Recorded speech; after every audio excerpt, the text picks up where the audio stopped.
Chers Panathloniens, chers Panathloniennes, c'est un grand plaisir pour moi de vous accueillir ici dans ce studio qui a été improvisé, mais c'est une improvisation qui me plaît énormément puisqu'il permet de venir chez nous.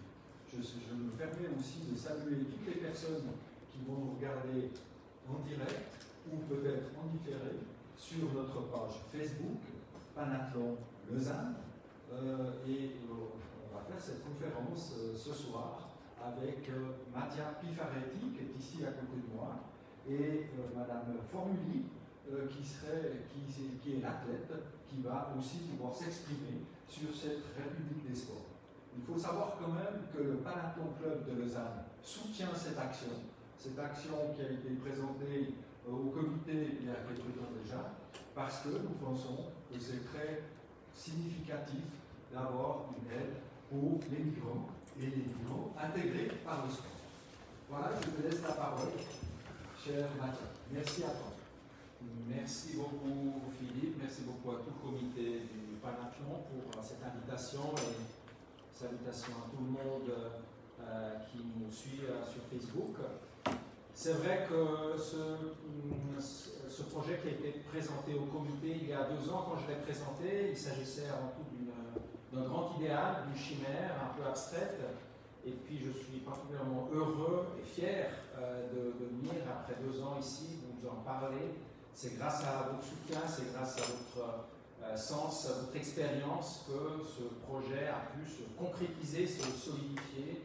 Et ce soir, le but pour moi, c'est vraiment de pouvoir vous le présenter dans quelques détails et puis aussi de pouvoir vous faire voir un petit peu quelle est la suite de ce projet. Donc, de quoi s'agit-il? Il s'agit de ce projet qui s'appelle la République des sports. C'est un projet dont la finalité est celle d'utiliser le sport dans toutes ses potentialités pour pouvoir faciliter l'intégration et l'inclusion des jeunes migrants ici dans le territoire du canton de Vaud et de la ville de Lausanne, dans notre société, dans le sport, mais également au travers du sport, dans toute une série d'expériences qui vont mener petit à petit les migrants à s'intégrer de façon de plus en plus significative. Alors, qui a porté ce projet? Avant tout, nous étions un groupe d'amis, de copains, de passionnés, et ce groupe s'est gentiment structuré et autour d'une équipe qui aujourd'hui constitue le comité de Watsport, qui est formé de moi-même en tant que président, mais une série de personnes d'ici et d'ailleurs qui contribuent à l'application et la concrétisation de ce projet-là. Au travers d'une série d'actions et de prestations que nous avons gentiment mis sur pied. Le tout commençait évidemment par des initiations sportives que nous avons débutées et gentiment nous nous sommes aperçus que les jeunes migrants avaient besoin de s'intégrer encore plus, de s'intéresser de façon plus régulière au sport. Et c'est comme ça qu'est né aussi le projet de commencer à les intégrer en agissant comme passerelle avec les clubs de la région. Ça, c'est le côté intégration dans les clubs.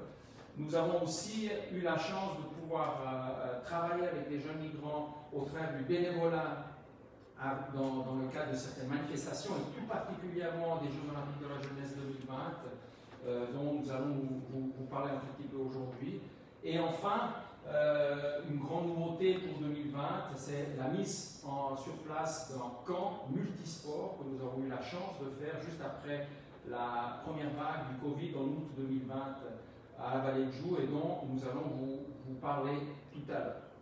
Alors pour moi, c'est un plaisir extrêmement grand de vous en parler, non pas seulement au travers de mon observatoire en tant que président de Watsport, mais au travers de quelqu'un qui a vécu ce projet dès le début et qui a passé un tout petit peu tous les échelons.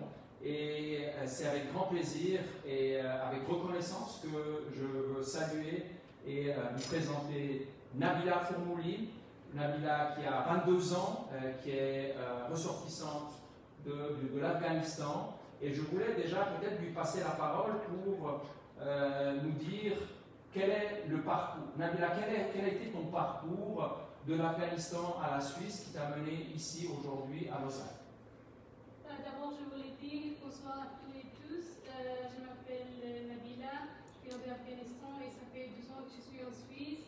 Et aussi, je voulais dire que si je fais une faute français, je m'excuse déjà. Ça fait 2 ans que je suis en Suisse et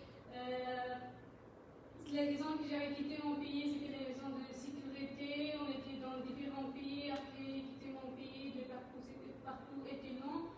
On était en Pakistan, Iran, Turquie, Macédoine, Grèce et tout ça. Et après, quand j'étais arrivée en Suisse, quand j'étais arrivée en Suisse, j'étais arrivée au canton de Zurich et j'avais passé 5 ou 5,5 mois là-bas. Et après, j'étais transférée dans le canton de Vaud. Et c'était le parcours sur la vie qui était dur et Ok, merci beaucoup. Alors c'est intéressant de voir déjà ton parcours parce que ça nous fait deviner qu'au-delà de la dureté de ce parcours, il y a aussi énormément d'enseignements et une grande qualité que tu as, c'est celle du plurilinguisme. Donc tu as passé dans différents pays et tu as eu aussi l'intelligence et l'écoute d'apprendre beaucoup de langues. On en parlera peut-être plus tard dans ton nouveau rôle au sein de l'association. Peut-être avant de passer à la présentation des différentes prestations et actions auxquelles tu as pu contribuer, quels sont tes rêves et tes buts aujourd'hui? Mon rêve aujourd'hui, à ce moment-là, je voulais dire que c'est d'abord je dis toujours ça, j'ai pas un grand rêve dans ma vie. Pour l'instant, c'est le rêve que j'ai vraiment dans ma cour depuis que j'ai quitté mon pays. C'est d'avoir une maison, d'avoir un lieu, un endroit que je peux me sentir en sécurité, je peux me sentir bien et content. C'est tout ce que je veux dans ce moment-là. Ok, merci Nabila. Alors Nabila, je vais vraiment profiter de ta présence pour nous aider à présenter les différentes actions que la République des Sports a mis sur pied. Et donc je vous parlais avant tout des initiations que nous avons organisées. La toute première initiation, c'était une initiation en curling ici à Lausanne. Et puis nous avons ensuite fait aussi du ski de fond. Et il y a eu à un moment donné une initiation, il me semble que c'est la première à laquelle tu as participé, c'est une initiation en judo. Parle-nous peut-être de ce que tu as vécu, en quoi une initiation sportive est un moment de découverte intéressant pour la jeune migrante que tu es et pour les plus jeunes qui maintenant arrivent et ont la possibilité de faire du basket, du volleyball, de la natation. Oui, la première fois que j'avais participé dans le programme de République des Sports, c'était le judo. J'aimais bien l'idée de faire tous ces programmes parce qu'en fait, quand moi j'habitais dans le pays, je n'avais pas un grand accès à faire des sports, à faire plutôt le sport physique. Et je sentais l'importance que le sport a dans notre vie en faisant les premières fois en faisant toujours les programmes de République des Sports, aussi les premières fois. Je me sentais bien parce que je sentais que moi aussi je suis importante comme un migrant, comme une femme. Je pouvais faire des sports et je pouvais avoir une place sur la société, dans le monde du sport aussi. Ok, intéressant. Tu étais migrante et femme, donc il y avait deux grands défis finalement pour une femme migrante aussi, c'est de t'approcher aussi du sport. Donc, tu t'en es tellement approché que tu as décidé d'intégrer un club de judo. Comment se passe maintenant ton intégration dans ce club? Oui, je me sentais vraiment bien en faisant la première fois le judo parce qu'en fait c'était la première fois aussi que j'avais fait un sport dans un club et je me sentais vraiment bien que j'avais décidé de faire encore en plus, ça me plaît les sports, de faire régulièrement ça. Et je crois que les Républiques de sport, les programmes de République de sport, ils m'ont aidé beaucoup à progresser dans ma vie et aussi de m'habituer dans les sociétés de Suisse parce que avant de faire le programme, d'être un partie du programme de République de sport, je crois que j'avais pas une grande idée de la vie de Suisse.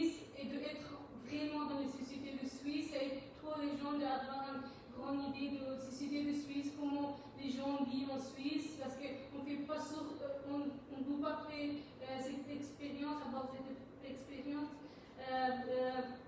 pas forcément toujours quand on est dans un foyer ou quand on n'a pas contact beaucoup avec les autres gens, on ne fait pas beaucoup des activités et c'est vraiment bien de donner une chance comme ça à des migrants qui n'ont pas toujours ou les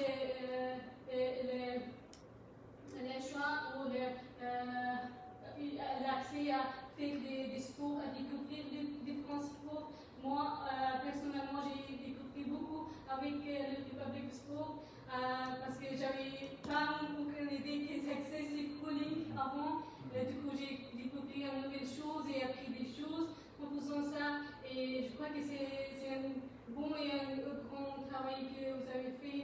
Et super. L'idée de l'intégration entre le club, c'était quelque chose d'important pour nous également.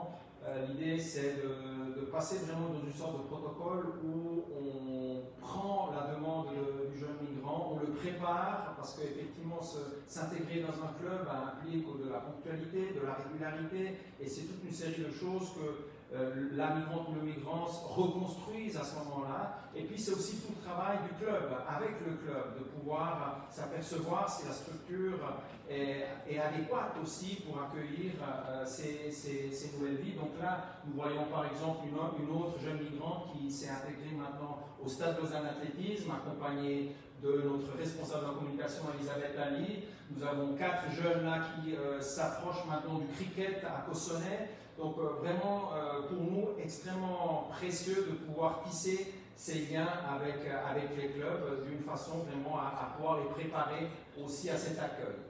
Il y a eu ensuite quelque chose de très important qui a un peu constitué le summum de la première année de notre existence, c'était de pouvoir faire partie de cette expérience des Jeux Olympiques de la jeunesse. Et là, nous avons pu travailler avec des binômes de jeunes migrants et de jeunes locaux afin de pouvoir les inclure dans cette expérience au travers d'une expérience de bénévolat. Nous avons évidemment aussi eu des initiations, des situations aussi plutôt ludiques, mais ce qui était vraiment intéressant, c'était l'expérience sur place, de pouvoir vraiment contribuer de façon active à la réussite de cette énorme manifestation. Donc voilà une photo qui nous recrée là au Diableret avant de partir dans les nettoyages de la piste. Donc on était aussi impliqué un peu dans cette durabilité aussi des Jeux. Voilà le programme que nous avons pu accomplir avec différents bénévoles, aussi beaucoup de participants à un après-midi de loisirs, beaucoup de vues aussi sur Snapchat. Et surtout, et ça c'est quelque chose qui t'a impliqué beaucoup, c'est l'implication de 2 jeunes migrants dans des moments clés de la cérémonie, donc le port de la flamme avec Omid et également, évidemment, le port de la flamme avec Nabila. Quelle a été ton expérience de pouvoir être finalement impliqué dans un moment symboliquement si fort, les Jeux Olympiques à Lausanne, et toi, porteuse de flamme lors du premier jour des Jeux? Pour moi, c'était une grande chose, c'était un bon sentiment que j'avais en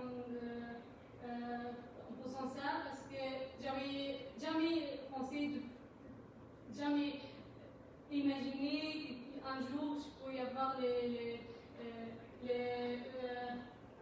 accès de faire ça, et quelqu'un va me donner cette importance aussi. Du coup, je crois que c'était une grande chose que vous avez fait pour nous. Et ça montre que pour l'équipe publique du sport, c'est vraiment important de faire les choses pour les gens qui sont en partie de ce projet. Et pour vous, c'est pas juste moi de venir, de nous placer sur les clubs. C'est une façon que vous avez montré à moi personnellement et à les autres aussi, que nous on est aussi important dans cette pays, que vous donnez une chance aux migrants aussi, qu'on est aussi un partie de cette société et qu'on est aussi important. Oui, c'est tout à fait ça. C'est en tout cas, c'est notre effort de pouvoir vraiment vous communiquer cette confiance, cet accueil, cette estime de vous-même. D'ailleurs, cette estime, tu l'as reçue aussi au travers de ce qui s'est passé lors de la cérémonie de clôture, où tu as été choisi parmi les représentants des bénévoles lors de la cérémonie de clôture. Donc, tu as eu aussi l'honneur d'être sur le stage final dans cette cérémonie-là très, très spéciale. Je passerai peut-être à la dernière facette. Donc là, c'est juste pour dire que chaque participant, chaque bénévole a pu recevoir évidemment une attestation de participation de la part du comité d'organisation, mais également de la part de notre association, comme finalement certificat de cette expérience importante de bénévolat.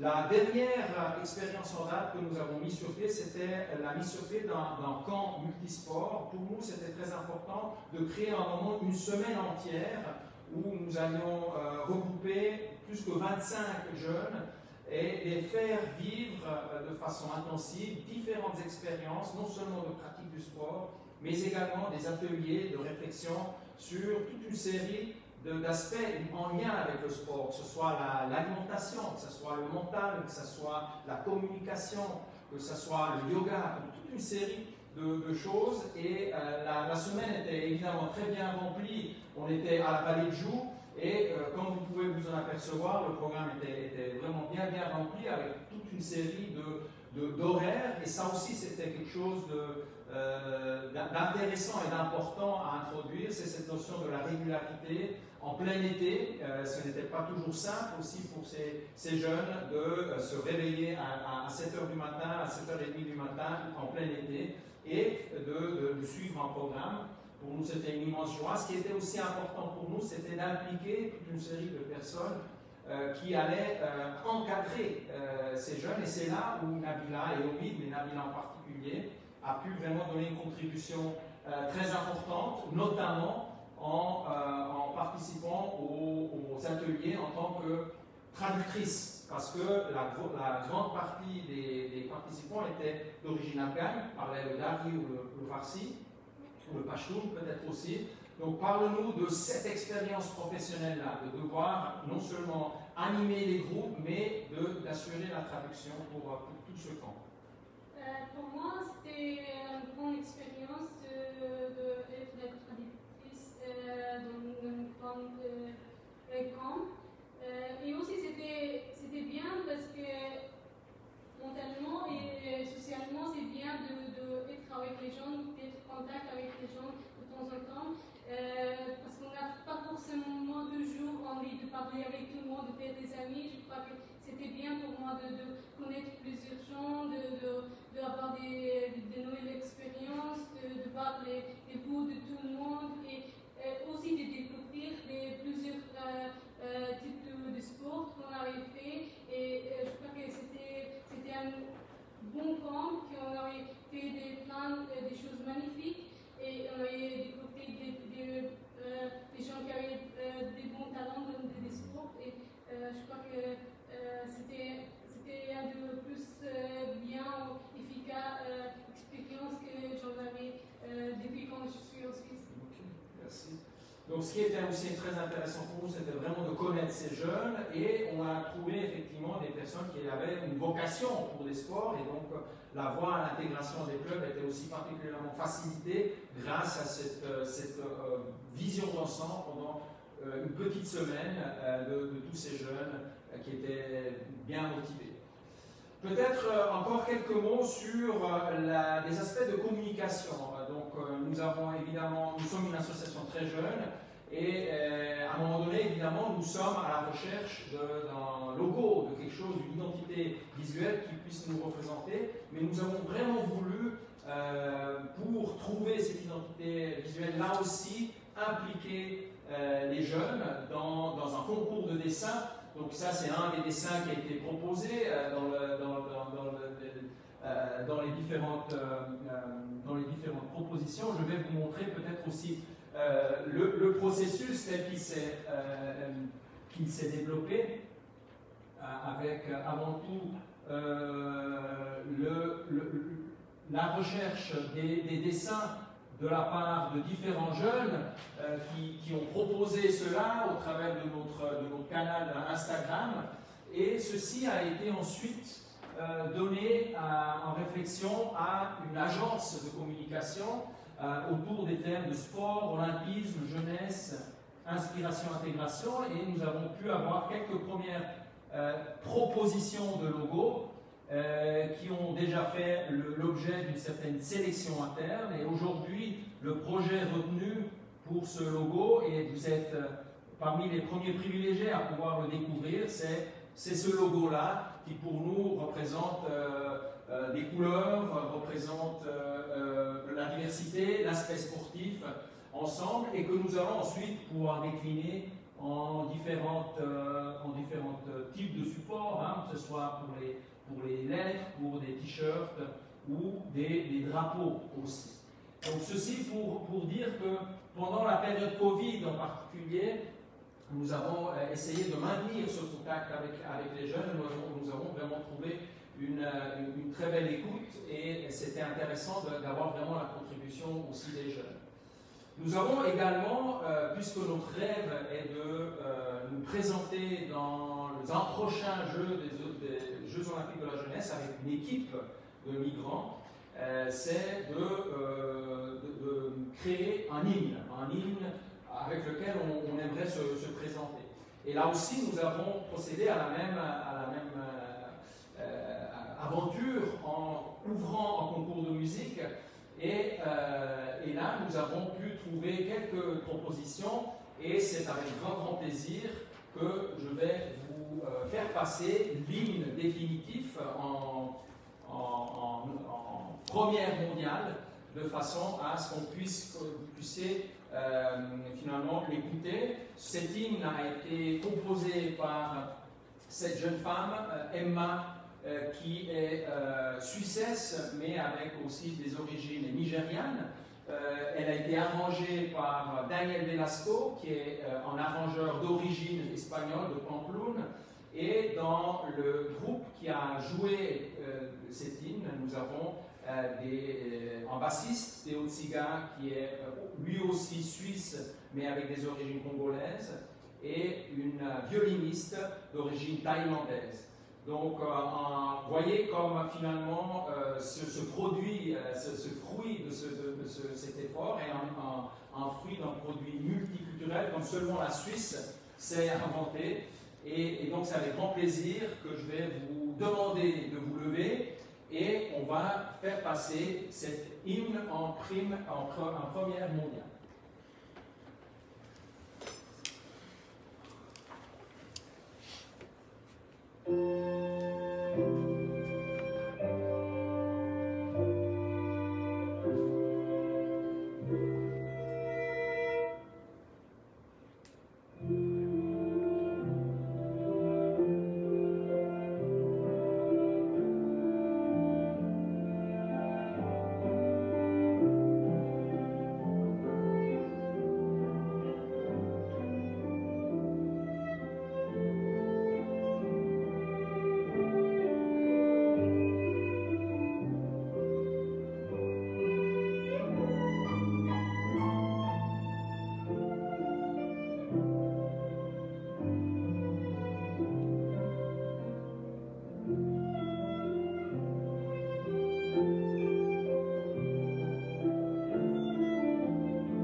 Merci beaucoup pour votre écoute.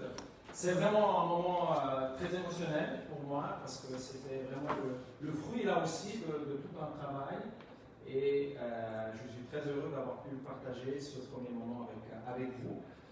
Nous avons également eu la chance d'avoir quelques articles sur la presse. Il y a aussi Nabila qui a dû s'exprimer à une ou deux reprises, surtout à l'occasion du camp multisport à la Vallée de Joux, avec un article pour le journal local, et puis aussi un bref interview sur la chaîne locale Val TV. Nous n'allons pas vous le faire passer, mais certainement vous aurez le lien sur la présentation. Voilà d'autres apparitions. Pour nous, c'était effectivement important de pouvoir faire parler de ce projet-là qui nous passionne, avec lequel on veut laisser une trace et qu'on veut finalement poursuivre. Pour moi, vraiment, le grand remerciement maintenant, c'est pour tous nos sponsors, les personnes qui nous ont parrainés, les partenaires au niveau étatique, le canton de Vaud, l'EVAM, évidemment, qui est ici représenté avec Mme Kassilimis, le Comité international olympique, la ville de Lausanne, la Fondation philanthropique Famille Sando, et évidemment, un grandissime merci au Panathlon Club Lausanne qui a cru à ce projet-là. Et sans votre apport, évidemment, le projet n'aurait pas eu cette capacité finalement de laisser cette trace-là. Nous voulons continuer à œuvrer dans ce projet. Je remercie beaucoup Nabila. Je te souhaite vraiment de continuer à travailler dans le domaine du sport, mais au travers du sport, trouver ta voie et réaliser ton objectif de sécurité, de rester là, de trouver une maison. Et sache que le sport sera toujours une maison, en tout cas la République des sports sera toujours une maison pour toi dans laquelle tu pourras venir et continuer à contribuer parce que tu nous as énormément donné et puis on a envie aussi de te donner des occasions pour pouvoir continuer à être là, à être en Suisse et intégrer. Je voulais aussi vous remercier tout le monde qui a travaillé et fait les responsables du projet de République du sport. Parce que vous avez fait une grande chose pour tous les gens migrants, de donner une chance d'être à partir de cette société, de donner l'attention et de donner vraiment cette chance pour tout le monde. Ça m'aide trop et vous avez fait une vraiment grande chose. Je voulais vous remercier encore une fois parce que vous avez fait une grande chose pour nous. Merci beaucoup, Nabila. Merci, Nabila. Merci Mathia pour cette présentation. Je crois que cette République des sports était un projet très important pour le Panathlon Club de Lausanne. Et puis, pour nous, l'intégration par le sport, parce que le sport c'est universel. Et là, vraiment, dans tous les pays du monde, on pratique du sport. Ce n'est pas nécessairement les mêmes sports, mais on est avec un esprit sportif. Et cet esprit sportif permet d'intégrer toutes les personnes qui sont ici présentes sur ce territoire suisse et les migrants. Alors merci Nabila, merci à Mathia, et nous allons continuer de vous soutenir dans le futur aussi avec la République des sports. Merci à vous tous. J'espère, chers téléspectateurs, ou en tout cas ceux qui vont regarder sur Facebook, que vous avez eu beaucoup de plaisir à nous voir. Nous espérons que nous allons continuer peut-être durant cette période du Covid où ça ne nous permet pas de faire des assemblées, faire des conférences comme on l'a fait ce soir. Nous vous tiendrons au courant et nous vous remercions de visionner cette conférence, soit en direct, soit après aussi par un lien internet que nous ferons parvenir à chacun d'entre nous. Merci à vous tous et bonne soirée.